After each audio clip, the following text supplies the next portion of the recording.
দেখুন বন্ধুরা, হঠাৎই দেখা গেল জলের মধ্যে জলকম্প শুরু হয়ে গেছে। চারিদিকে লোক পুকুর পাড়ে চলে এসেছে জলকম্প দেখার জন্য।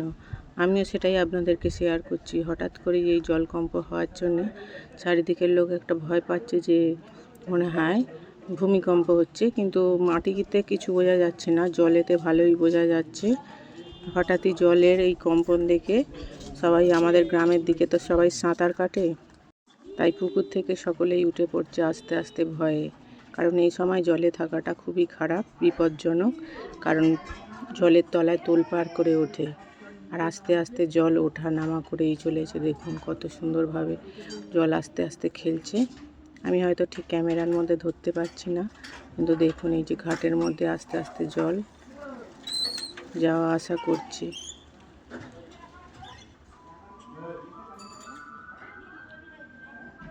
দেখুন আস্তে আস্তে জলটা এদিক ওদিক করছে। এই দেখুন জল আসা যাওয়া করছে, ঢেউ খাটছে।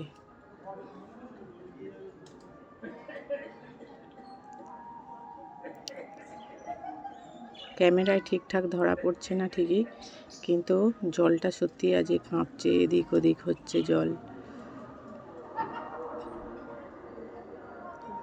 এদিক ওদিক করে জলটা ভালোই বোঝা যাচ্ছে। আস্তে আস্তে জলটা দেখুন এখানটা ভালো বোঝা যাচ্ছে, জল এদিকে আসছে ওদিকে আসছে।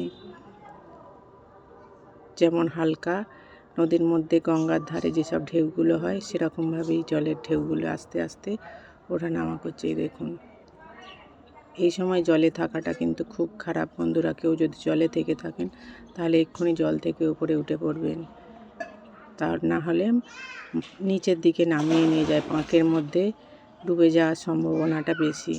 তাই সাবধানে সবাই এখন জল থেকে উঠে ওপরে থাকুন। দেখুন কি সুন্দর জল উঠছে আর নামছে।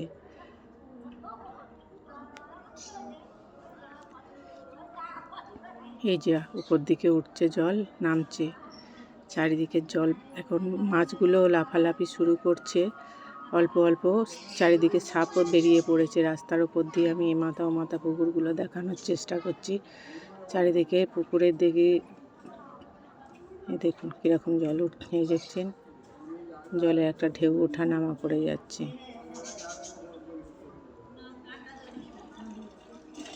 বেশ কিছুক্ষণ টাইম, প্রায় 5-7 মিনিট এইভাবে জলটা কিন্তু কম্পন হয়ে চলেছে।